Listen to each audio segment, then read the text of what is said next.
Hi everyone, welcome to Telugu stock channel. So జనరల్గా మనందరికీ తెలిసిన ఫ్యాక్ట్ ఏంటి అంటే 80C సెక్షన్ ప్రకారం మనం 1.5 lakh వరకు ట్యాక్స్ సేవ్ చేసుకోవడం కోసం ట్యాక్స్ సేవింగ్ మ్యూచువల్ ఫండ్స్లో సేవ్ చేసుకోవచ్చు. అయితే మనకి రిమైనింగ్ స్ట్రీమ్స్ లైక్ పిఎఫ్ కానివ్వండి, లేకపోతే ఎన్పిఎస్ అవ్వచ్చు, లేదా ఇన్సూరెన్సెస్ అవ్వచ్చు, ఇలాంటి సెక్టార్స్లో మనం ఎప్పుడైతే ఇన్వెస్ట్ చేస్తామో అలాంటప్పుడు మన రిటర్న్స్ అనేవి 7 to 8%గా ఉంటాయి. అలా కాకుండా మనం గనక ఒకవేళ ట్యాక్స్ సేవింగ్ మ్యూచువల్ ఫండ్స్లో కనుక ఇన్వెస్ట్ చేసుకుంటున్నాము అని అంటే అలాంటప్పుడు మన రిటర్న్స్ అనేవి 15% to 20% గెయిన్ చేయడానికి యాజ్ పర్ మార్కెట్ కండిషన్స్ చాలా ఎక్కువ పాసిబిలిటీ ఉంటుందన్నమాట. అయితే మరి ఇలాగా 15 to 20% రిటర్న్స్ మనం సంపాదించాలి ట్యాక్స్ సేవింగ్ మ్యూచువల్ ఫండ్స్లో అంటే దాదాపుగా 25 కంపెనీస్ మనకి ట్యాక్స్ సేవింగ్ మ్యూచువల్ ఫండ్ సొల్యూషన్స్ని ప్రొవైడ్ చేస్తూ ఉన్నాయి. సో ఈ 25 కంపెనీస్లో టాప్ 3 మ్యూచువల్ ఫండ్స్ ఇప్పుడు ఈ పాయింట్ ఆఫ్ టైంలో లేదా ఈ పర్టికులర్ ఇయర్లో ఇన్వెస్ట్ చేయడం కోసం టాప్ 3 మ్యూచువల్ ఫండ్స్ ఏంటి అండ్ వీటిని నేను ఎలా సెలెక్ట్ చేశాను అనేది మనం ఈ వీడియోలో చూద్దాం. అయితే మనం మ్యూచువల్ ఫండ్స్లో ఇన్వెస్ట్ చేయడం కోసం మనకి 2 పద్ధతులు ఉంటాయి. ఒకటి ఎస్ఐపి అండ్ రెండోది లంసమ్. యూజువల్గా ఎప్పుడైనా మార్కెట్ ఇలాగా పెరుగుతూ వెళ్తున్నప్పుడు మనం ప్రతి మంత్లో మార్కెట్ పెరుగుతుందా లేకపోతే పడుతుందా అని పట్టించుకోకుండా ప్రతి మంత్లో ఇన్వెస్ట్ చేసుకుంటూ కనుక వెళ్తుంటే అలాంటప్పుడు మనం ఎస్ఐపి చేస్తున్నట్టు అవుతుంది కదా. అయితే లంసమ్ ఇన్వెస్టర్స్కి ఎప్పుడు బెనిఫిట్ ఉంటుంది అంటే ఎప్పుడైనా సరే మార్కెట్లో కనుక డీప్ క్రాష్ లేదా చాలా ఫాస్ట్గా కనుక పడిపోయినప్పుడు లంసమ్ ఇన్వెస్ట్మెంట్ చేసుకుంటే అలాంటి వాళ్ళకి ట్యాక్స్ సేవింగ్ మ్యూచువల్ ఫండ్స్లో చాలా ఎక్కువగా బెనిఫిట్ ఉంటుంది. అయితే యాజ్ ఆన్ డేట్ ఇవాళ 24th February మార్కెట్ దాదాపుగా 4% పడిపోయింది అండ్ 16,200 లెవెల్ దాకా వచ్చింది. సో ఇలాంటి మార్కెట్ క్రాష్ని గ్రాప్ చేసుకోవడానికి మనం ఏ షేర్ కొనాలి లేకపోతే మనం ఏ పోర్ట్ఫోలియోలో ఏ స్టాక్ని అమ్మేయాలి మనకి ఎక్కువ లాస్ వస్తుంది అనే దానికంటే కూడా ఇలాంటి సిచ్యువేషన్ని మనం పాజిటివ్గా తీసుకుని ట్యాక్స్ సేవింగ్ మ్యూచువల్ ఫండ్స్లో కనుక పెట్టుకున్నాము అని అంటే ఇక్కడ నుంచి మనకి రాబోయే రిటర్న్స్ ఈ 15 to 20% చాలా ఈజీగా అటైన్ చేయగలుగుతాం. అయితే నేను ఈ వీడియో ఇప్పుడు చేయడానికి కారణం ఏంటి అంటే మీరు ఏ ట్యాక్స్ సేవింగ్ మ్యూచువల్ ఫండ్ అయినా తీసుకోండి, గత సంవత్సరం మొత్తం కనుక మనం ఎస్ఐపి చేసుంటే దాని యావరేజ్ ఎన్ఏవి ఎంత ఉంటుందో అదే యావరేజ్ ఎన్ఏవి కంటే తక్కువలో ఇప్పుడు మనకి ప్రతి ట్యాక్స్ సేవర్ ఫండ్ అవైలబుల్లో ఉంటుంది. ఎందుకంటే because of market crash.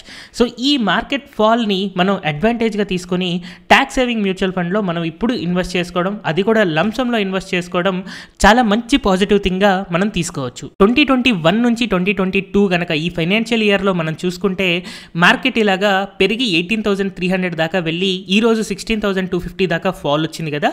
So ఈ ఫాల్ వల్లనే మనకి ఇప్పుడు ఎన్ఏవి అనేది చాలా తక్కువలో అవైలబుల్లో ఉంటుంది. రేపు ఫ్రైడే రోజున కనుక మనం బై చేసాము అంటే చాలా మంచి రీజనబుల్ ఎన్ఏవితో మనం ట్యాక్స్ సేవింగ్ మ్యూచువల్ ఫండ్స్ని లంసమ్ ఇన్వెస్ట్మెంట్లో బై చేసుకోగలుగుతాము. అండ్ ఈ ఆపర్చునిటీ ఇంకొక 1 week to 2 weeks వరకు కూడా ఉండొచ్చు. అయితే ఏదైనా ఒక మ్యూచువల్ ఫండ్లో ఇన్వెస్ట్ చేసే ముందు ఆ మ్యూచువల్ ఫండ్ ఏ ఏ సెక్టార్స్లో ఇన్వెస్ట్ చేసింది, ఏ ఏ కంపెనీస్లో ఇన్వెస్ట్ చేసింది అని తెలుసుకోవడం ఒక రకంగా చాలా మంచిది. అండ్ ఒక అనలిస్ట్ ఎప్పుడు కూడా దాన్నే చూస్తూ ఉంటారు. సో ఎందుకు అలా చూడాలి, దానివల్ల మనం మంచి మ్యూచువల్ ఫండ్ని ఎలా సెలెక్ట్ చేసుకోవచ్చు అనేది ఇప్పుడు చూద్దాం.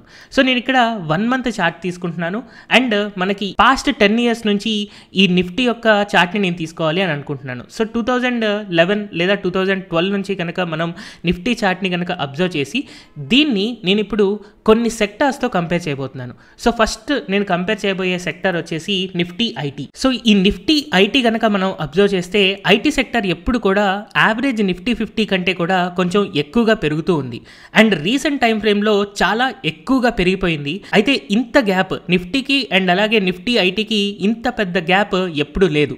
అందుకని ఈ గ్యాప్ని ఫిల్ చేయడం కోసం ఐటీ సెక్టార్ అనేది పడిపోవడానికి ఎక్కువగా ఛాన్స్ ఉంది. అండ్ అలాగే ఇంకొక థింగ్ ఐటీ సెక్టార్కి నెగిటివ్ ఏంటి అంటే వర్క్ ఫ్రమ్ హోమ్ అనేది ఎప్పుడైతే తీసేస్తారో ఆ కంపెనీ మీద ట్రాన్స్పోర్టేషన్ ఛార్జెస్ అండ్ అలాగే ఎడిషనల్ ఛార్జెస్ మళ్ళీ లైక్ ఎలక్ట్రిసిటీ బిల్స్ అలాగా అంతకుముందు సేవ్ అయిన ఎక్స్ట్రా ఛార్జెస్ అన్ని పెరగడం వల్ల ప్రాఫిట్ మార్జిన్స్ అనేవి ఐటీ కంపెనీకి తగ్గుతాయి. కాబట్టి ఐటీ సెక్టర్ అనేది కమింగ్ 1 to 2 yearsలో కొంచెం ఎక్కువగా సఫర్ అవ్వడానికి ఛాన్సెస్ ఉన్నాయి. అండ్ ఓవర్ వాల్యుయేషన్ వైజ్ చూసుకున్నా కూడా ఐటీ అనేది highly over valued as of now. కాబట్టి ఐటీలో కరెక్షన్స్ రావచ్చు. అందుకని మనం ఇప్పుడు సెలెక్ట్ చేసుకునే మ్యూచువల్ ఫండ్లో ఐటీ పర్సెంటేజ్ తక్కువ కనుక ఉంది అని అంటే అలాంటప్పుడు మన పోర్ట్ఫోలియో ఎక్కువగా పడిపోదు అని నేను అనుకుంటున్నాను. అండ్ నెక్స్ట్ నేను ఎఫ్ఎంసీజీ సెక్టార్తో నిఫ్టీ 50ని కంపేర్ చేయబోతున్నాను. సో ఇక్కడ మనకు కనిపించే బ్లూ కలర్ లైన్ ఏదైతే ఉందో అది Nifty FMCG. So Nifty FMCG కూడా ఎప్పుడు నిఫ్టీ 50ని అవుట్ పర్ఫామ్ చేస్తూనే ఉంది. And most of the time Nifty IT కంటే కూడా నిఫ్టీ ఎఫ్ఎంసీజీయే ఎక్కువగా పర్ఫామ్ చేస్తూ ఉంది. బట్ రీసెంట్గా ఐటీలో వచ్చిన ఓవర్ వాల్యుయేషన్స్ అండ్ అలాగే ఫ్యూచర్లో మనకి రాబోయే automations, electric vehicles, 5G technologies ఇలాంటివన్నీ చూసుకొని ఐటీలో ఓవర్గా గ్రోత్ రావడం వల్ల ఐటీ అనేది రీసెంట్ టైం ఫ్రేమ్లో క్రాస్ చేసిన ఎప్పుడు కూడా FMCG as a defensive sector and అలాగే బెస్ట్ సెక్టర్గా మనం అనుకోవచ్చు. సో అందుకని యాజ్ ఆఫ్ నో ఎఫ్ఎంసీజీ గత 2 to 3 ఇయర్స్గా పెద్దగా పెరగలేదు కాబట్టి ఫ్యూచర్లో రాబోయే గ్రోత్ అంతా కూడా మనం ఎఫ్ఎంసీజీ సెక్టార్లో ఉంది అని అనుకోవచ్చు. కాబట్టి ఎఫ్ఎంసీజీ వెయిటేజ్ ఎక్కువ ఉన్న స్టాక్స్ కనుక మనం సెలెక్ట్ చేసుకుంటే అలాంటప్పుడు మన ఫ్యూచర్ రిటర్న్స్ కూడా ఎక్కువగా ఉండొచ్చు. అండ్ ఫైనల్గా నేను కంపేర్ చేయబోయే సెక్టర్ వచ్చేసి నిఫ్టీ బ్యాంక్. సో యూజువల్గా నిఫ్టీ బ్యాంక్ కూడా నిఫ్టీ 50తో పాటుగా లేదా నిఫ్టీ 50 కంటే ఎక్కువ కాలం అవుట్ పర్ఫార్మెన్స్ ఇస్తూ మనకు కనపడుతుంది. అండ్ నిఫ్టీ ఐటీకి ఈక్వల్గా మనకి ఇక్కడ మిడిల్లో కనపడుతూ ఉంది. అయితే as of now banking sector అనేది కోవిడ్ క్రైసిస్ వల్ల ఎన్పిఎస్ పర్సంటేజ్ పెరగడం వల్ల ఇంతకాలం సఫర్ అవుతూ బ్యాంకింగ్ సెక్టర్లో గ్రోత్ అనేది టెంపరీగా ఆగిపోయింది. కానీ ఫ్యూచర్లో ఎప్పుడైనా సరే ఒక కంట్రీ డెవలప్ అవ్వాలి అంటే ఖచ్చితంగా బ్యాంక్స్ కూడా డెవలప్ అవ్వాలి. కాబట్టి బ్యాంకింగ్ అనేది ఆబ్వియస్గా మనకి గ్రోయింగ్ సెక్టార్గా అనుకోవచ్చు. సో అలాగే ఇక్కడ మనం అబ్జర్వ్ చేసుకుంటే బ్యాంకింగ్ కూడా ఎక్కువగా మనకి పెరగలేదు. సో నిఫ్టీ పెరిగినా కూడా బ్యాంకింగ్ పెద్దగా మనకి పెరగనట్టుగా కనపడుతూ ఉంది. సో అందుకని ఫ్యూచర్లో రాబోయే 3 ఇయర్స్లో మనకి బ్యాంకింగ్ అండ్ ఎఫ్ఎంసీజీలో ఎక్కువ గ్రోత్ ఉండొచ్చు అండ్ అలాగే ఐటీలో కరెక్షన్ ఉండొచ్చు. సో నిఫ్టీ ఓవరాల్గా పెరుగుతుంది. బట్ సమ్హౌ ఆ పెరగడం అనేది బ్యాంకింగ్ అండ్ ఎఫ్ఎంసీజీ వల్ల ఉంటూ ఐటీ సెక్టర్ అనేది కొంచెం డిఫెన్సివ్గా లేకపోతే కరెక్టివ్ మోడ్లో ఉండొచ్చు అని ఎక్స్పెక్ట్ చేస్తూ బ్యాంకింగ్ అండ్ ఫినాన్స్ సెక్టార్లో ఎక్కువ ఇన్వెస్ట్మెంట్ చేసే ట్యాక్స్ సేవింగ్ మ్యూచువల్ ఫండ్స్ని నేను సెలెక్ట్ చేసుకోవాలి అని అనుకుంటున్నాను. సో దానికోసం నేను వర్కౌట్ చేసి ఇండియాలో ఉన్న టాప్ 20 యొక్క ట్యాక్స్ సేవింగ్ ఫండ్స్ ఏంటి అనేది నేను ఇక్కడ లిస్ట్ చేసుకున్నాను. సో ఈ లిస్ట్ చేసుకున్న వాటిల్లో ఇక్కడ 1 year, 3 year and 5 year returns మనకు కనిపిస్తూ ఉన్నాయి. అయితే ట్యాక్స్ సేవింగ్ మ్యూచువల్ ఫండ్స్ కి మనకి 3 years లాక్ ఇన్ పీరియడ్ ఉంటుంది. కాబట్టి 3 years యొక్క రిటర్న్స్ కనుక మనం అబ్జర్వ్ చేసుకుంటే ఏది మనకి బెటర్ రిటర్న్స్ ఇచ్చిందో అలాంటి మ్యూచువల్ ఫండ్ లో ఫండ్ మేనేజర్ చాలా బెటర్ గా ఉన్నట్టు అండ్ వాళ్ళ పర్ఫార్మెన్స్ పాస్ట్ పర్ఫార్మెన్స్ బాగుంది కాబట్టి ఫ్యూచర్ పర్ఫార్మెన్స్ కూడా బాగుంటుంది అని చెప్పి మనం కొన్ని మ్యూచువల్ ఫండ్స్ ని సెలెక్ట్ చేసుకోగలుగుతాం. సో అందుకని నేనేం చేస్తున్నానంటే 3 years లో హైయెస్ట్ నుంచి లోయెస్ట్ రిటర్న్స్ ఇచ్చిన మ్యూచువల్ ఫండ్స్ ఏంటి అని సెలెక్ట్ చేస్తున్నాను. So sort largest to smallest చేస్తే ఇక్కడ మనం అబ్జర్వ్ చేస్తే 20% కంటే ఎక్కువ రిటర్న్స్ ఇచ్చిన మ్యూచువల్ ఫండ్స్ ఎన్ని ఉన్నాయి అంటే దాదాపుగా 8 మ్యూచువల్ ఫండ్స్ ఉన్నాయి. సో ఈ 8 మ్యూచువల్ ఫండ్స్లో నుంచి నేను టాప్ 3 ట్యాక్స్ సేవింగ్ మ్యూచువల్ ఫండ్స్ని సెలెక్ట్ చేయాలి అని అనుకుంటున్నాను. సో ఇందాక మనం అర్థం చేసుకున్న లాజిక్ని బట్టి ఐటీ సెక్టర్ కొంచెం తక్కువ వెయిటేజ్ ఉండాలి అండ్ అలాగే బ్యాంక్స్ ప్లస్ ఎఫ్ఎంసీజీ కనుక చూస్తే మనకి ఎక్కువ వెయిటేజ్ ఉండే కంపెనీస్ ఏవైతే ఉన్నాయో అవి మనకి ఫ్యూచర్లో ఎక్కువ రిటర్న్స్ ఇవ్వడానికి పాసిబిలిటీ ఉంటుంది. సో ఈ విధానం ప్రకారం కనుక నేను అబ్జర్వ్ చేస్తే నాకు హైయెస్ట్ వెయిటేజ్ వచ్చేసి డిఎస్పీ ట్యాక్స్ సేవర్ ఫండ్కి ఉందన్నమాట. అందుకని నేను first best tax saver mutual ఫండ్గా డిఎస్పీ ట్యాక్స్ సేవర్ని అనుకుంటున్నాను. 27% వరకు మనకి బ్యాంకింగ్లో వెయిటేజ్ ఉంది అండ్ 4.5% ఎఫ్ఎంసీజీ వెయిటేజ్ ఉంది.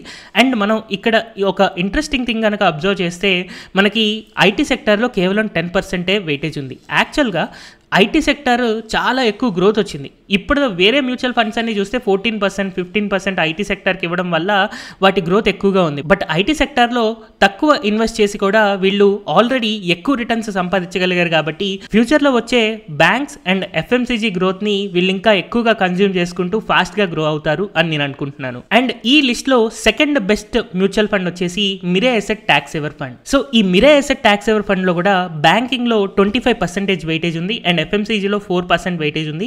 ఓవరాల్గా 29% వెయిటేజ్ బ్యాంక్స్ ప్లస్ ఎఫ్ఎంసీజీకి ఇస్తే 14% మనకి ఐటీ సెక్టార్లో ఉంది. అండ్ దీని పాస్ట్ హిస్టారికల్గా అబ్జర్వ్ చేసుకున్నా కూడా అంతకుముందు పాస్ట్ 3 yearsలో 24% రిటర్న్స్ ఇచ్చింది. బట్ ఈసారి అంత రిటర్న్స్ మనం ఎక్స్పెక్ట్ చేయలేము. అరౌండ్ 15 to 20% మధ్యలోనే నెక్స్ట్ 5 yearsలో రావచ్చు. ఎందుకంటే 2020 నుంచి ఇప్పటిదాకా వచ్చిన హెవీ బుల్ రన్ ఏదైతే ఉందో దీనివల్ల నెక్స్ట్ 3 yearsలో ఇంత హెవీ బుల్ రన్ మనం ఎక్స్పెక్ట్ చేసుకోలేం కాబట్టి నెక్స్ట్ 3 yearsలో వచ్చే రిటర్న్స్ కొంచెం తక్కువగా ఉండొచ్చు. బట్ సమ్హౌ ఇప్పుడు మనం మార్కెట్ క్రాష్ అయినప్పుడు కనుక లంసంలో ఇన్వెస్ట్ చేస్తున్నాము అంటే అలాంటప్పుడు మళ్ళీ మనకి ఎక్కువ రిటర్న్స్ రావడానికి ఛాన్సెస్ ఎక్కువగానే ఉన్నాయి. అండ్ ఫైనల్గా third top tax saver fund వచ్చేసి BOI AXA tax saver fund. యాక్చువల్గా పాస్ట్ 3 ఇయర్స్ డేటా కనుక అబ్జర్వ్ చేస్తే 28% రిటర్న్స్ హయ్యెస్ట్ గ్రో అయిన మ్యూచువల్ ఫండ్ ఇదే. కానీ నేను నెంబర్ 1, 2 పొజిషన్లో కాకుండా 3rd పొజిషన్లో తీసుకున్నాను. ఎందుకంటే BOI Axa tax saver fund చాలా ఓవర్ డైవర్సిఫైడ్ పోర్ట్ఫోలియో ఉందన్నమాట. సో ఒకవేళ మార్కెట్ కన్సాలిడేట్ అవుతున్నప్పుడు ఆ ఓవర్ డైవర్సిఫైడ్ పోర్ట్ఫోలియోలో ఎక్కువగా రిటర్న్స్ రావు అని అనుకుంటూ నేను BOI ట్యాక్స్ సేవర్ మ్యూచువల్ ఫండ్ని టాప్ 3లో సెలెక్ట్ చేసుకున్నాను. ఇన్ కేస్ ఒకవేళ నాకు పాస్ట్ క్రైటీరియా అనేది కనుక నేను కన్సిడర్ చేసుకోకపోతే, అంటే పాస్ట్ రిటర్న్స్ లాస్ట్ 3 ఇయర్స్లో వచ్చిన రిటర్న్స్ కనుక నేను కన్సిడర్ చేసుకోకపోతే BOI Axa tax saver mutual fund బదులు నేను పరాగ్ పారిక్ ట్యాక్స్ సేవర్ ఫండ్ని సెలెక్ట్ చేసుకునేవాడిని. కాకపోతే మనకి పరాగ్ పారిక్ ట్యాక్స్ సేవర్ ఫండ్లో పాస్ట్ 3 ఇయర్స్ డేటా లేకపోవడం వల్ల దీన్ని నేను ఇక్కడ కంపేర్ చేయలేక నా లిస్ట్లో లాస్ట్లో ఉంది. బట్ సమ్హౌ టాప్ 3 మ్యూచువల్ ఫండ్స్లో Parag Parikh tax saver fund నా లిస్ట్లో 3rd లో ఉంటుంది. సో సింపుల్గా మీకు చెప్పాలి అంటే ఈ ఇయర్లో ఇన్వెస్ట్ చేస్తే ఎక్కువ రిటర్న్స్ వచ్చే ట్యాక్స్ సేవర్ ఫండ్స్లో DSP tax saver fund number 1గా ఉండొచ్చు, అండ్ నెంబర్ 2గా Mirae Asset tax saver fund ఉండొచ్చు, అండ్ నెంబర్ 3గా Parag Parikh tax saver fund ఉండొచ్చు. ఈ ఫండ్స్ని మేనేజ్ చేసే ఫండ్ మేనేజర్స్ యొక్క ఎక్స్పీరియన్స్ అబ్జర్వ్ చేసుకున్నా, లేకపోతే ఈ కంపెనీస్ యొక్క హిస్టరీస్ అబ్జర్వ్ చేసుకున్నా వీళ్ళ స్టాక్ సెలెక్షన్ అనేది చాలా బాగుంటుంది. అండ్ టైమ్లీ డెసిషన్స్ తీసుకొని మన మనీని వీళ్ళు ప్రాపర్గా మేనేజ్ చేయగలరు అని అనుకుంటూ ఈ టాప్ 3 మ్యూచువల్ ఫండ్స్లో మనం ట్యాక్స్ సేవింగ్ కోసం ఇన్వెస్ట్ చేసుకోవచ్చు. హోప్ఫుల్లీ ఈ వీడియో ద్వారా మీకు ఈ సంవత్సరంలో SIP చేయాలన్నా లేకపోతే లంసమ్ ట్యాక్స్ సేవింగ్ ఇన్వెస్ట్మెంట్ చేసుకోవాలి అని అనుకున్న టాప్ 3 మ్యూచువల్ ఫండ్స్ ఏవి అని తెలిసాయని అనుకుంటున్నాను. Thank you everyone for watching this video.